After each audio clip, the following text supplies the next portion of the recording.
In this video, I'm going to tell you how to install Reddit app on Windows 11. So first open any browser like Chrome. Search for Reddit.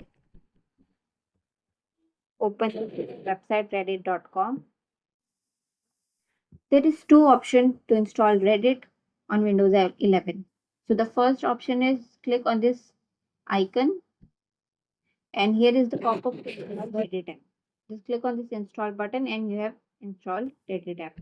And the second option is click on these three dots, scroll down, take cursor to the cast, save and share option.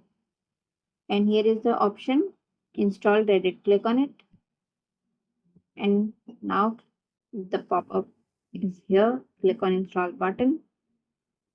And you have successfully installed Reddit app. Thanks for watching. Please subscribe.